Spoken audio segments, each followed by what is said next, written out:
Alright, so I just got finished playing a game. Everything looks to be working. This diverter is working the way it's supposed to, so that's always a plus. Buck is working just fine. Everything looks to be doing good. So now it's on to getting this all built correctly and stuff. I think this is all kinds of whacked up, so we're going to start disassembling and getting things all cleaned up and see what all's broken. I know we got some broken parts. I just hope it's nothing too major. But I think there is, because I know I saw some plastic parts down here. We'll see.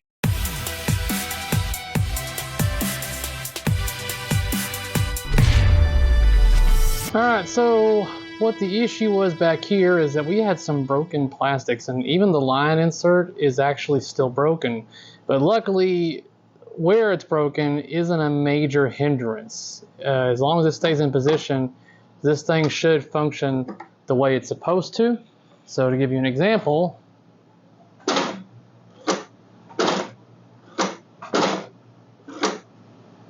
then we'll go to the next one's over here.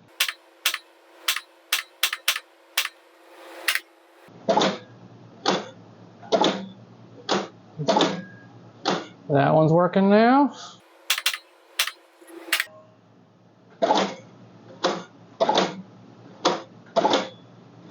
Alright, so they're all three working. So that's good. I had to repair the Rocky insert with glue and shipping tape, and you really can't tell, and you won't be able to tell because the back glass is going to be covering up that portion. I think it should be okay. By all means, we're going to give it some trial runs and everything just to test it out, but this, I don't like how loose this is right here, so I'm going to tighten this up a little bit. And then I think we should have a fully functioning Rocky and Bullwinkle. Let's see it with the back glass on.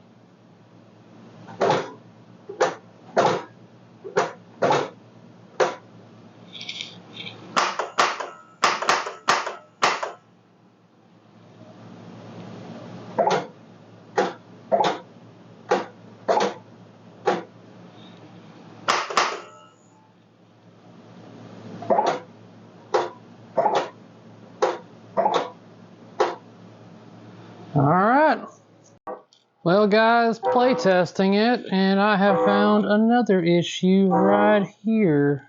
That needs to be re-soldered. So, gonna have to repair that. That is an active switch. And we're gonna be checking other ones, because evidently maybe we got some other ones that are loose elsewhere. But as of right now, let's fix that and see what we get. Well, of course, it can't be easy. Turns out the diode is bad, not just the fact that it was unsoldered. Chances are something probably made it worse. Not to mention, I guess it's missing this, the nut underneath the playfield to hold this steady, because this is about as yeah. So we're gonna have to adjust that. But let's remove this switch and replace that diode and give it a shot again. Okay, upon further investigation, the diode was not bad. It just had a really crummy connection. You couldn't tell, but now, so you know, switch is active. And now whenever I hit this, it's supposed to do that. Alright. Now let's play test it. Well, if it ain't one thing, it's another. Evidently, the switch down here is not properly set. So I'm having to get the ball out by other means, reaching underneath here. Yeah, there's no way that is correct. Yeah, something's not right there. We're going to figure this out. Let the playfield up all the way.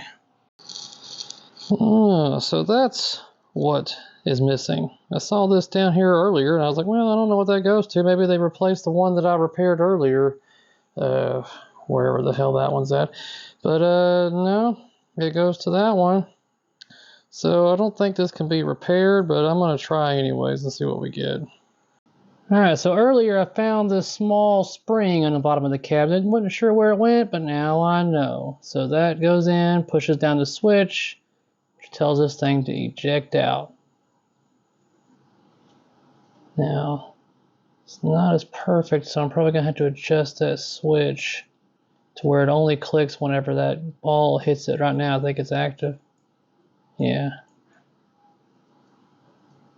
Gonna have to play with it some. Alright, I had to adjust the switch, but it's nice and clicky. I'm not sure if you can pick it up on the mic, but it clicks right there when it goes down when the ball lands. Yay! Alright, let's reinstall this sucker and see what we got.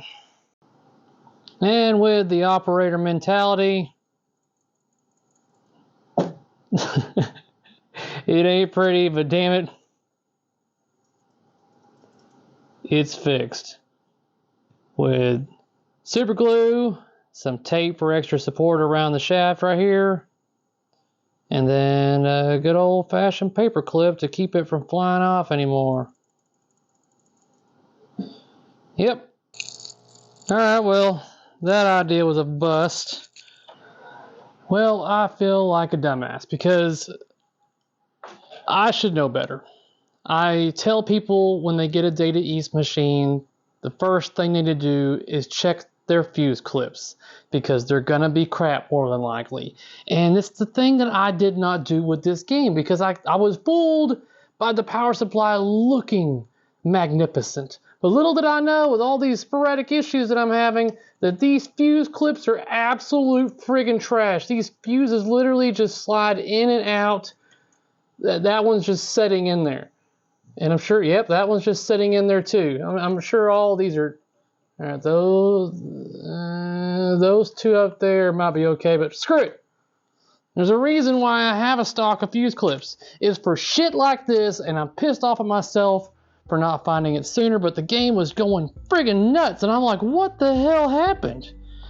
So, well, I'm going to bed now, but I'll deal with that tomorrow. As you can see, this simply will not suffice.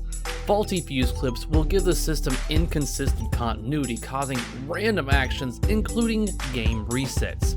When you get a Data East game, there are a few things that you will need to do in order for the game to work at its best. Number one is check all fuse clips. The fuses should be very snug and difficult to remove. If they aren't, replace the clips with new ones. Number two, the C2 capacitor on your power supply is more than likely busted or nearing end of life. This capacitor is obviously shot, causing damage to the contact beneath it. This made the repair a little more challenging. It should be a 25 volt at 100 microfarad capacitor, but if you can, up it to a 35 volt. Number three, when checking the fuse clips, don't just focus on the power supply. Check your driver board and flipper controller board on the inside of the lower cabinet. Number four, reflow all connectors. If there is a cold solder joint, the game will perform abnormally. Any vibration to the system will only highlight a poor connection. So games with a shaker motor will really benefit from this maintenance. Okay, with reflown connections on every board, as well as new fuse clips on almost every board, I've done something I never thought I would do, guys. Let me see if I can get a shot of this. Let me get a flashlight. All right, now, I'm not proud of this, but you gotta do what you gotta do. And I was out of stock on my fuse clips, so I had to do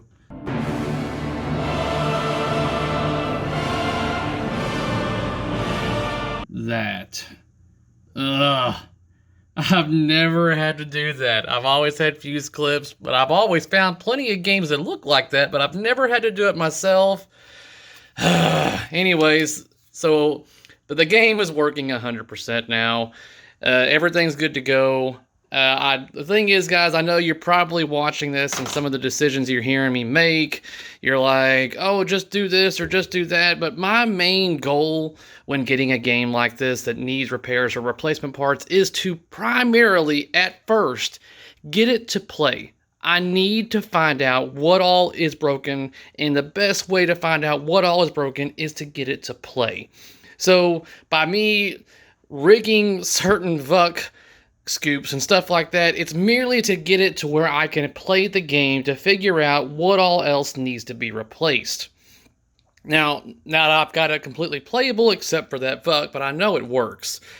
I can go through and go, okay, I need to get new this, I need to get new that, I need to replace this. So we've got plenty of plastic lanes up here and all these other posts and everything that are broken that are going to have to be replaced. I've ordered all the LEDs throughout the game, so that's in the mail. I'm going to be ordering all new Lion and Rocky. The Rhino is perfectly fine, so I'm keeping him, but I've got new versions of these on order, so those are going to be coming in.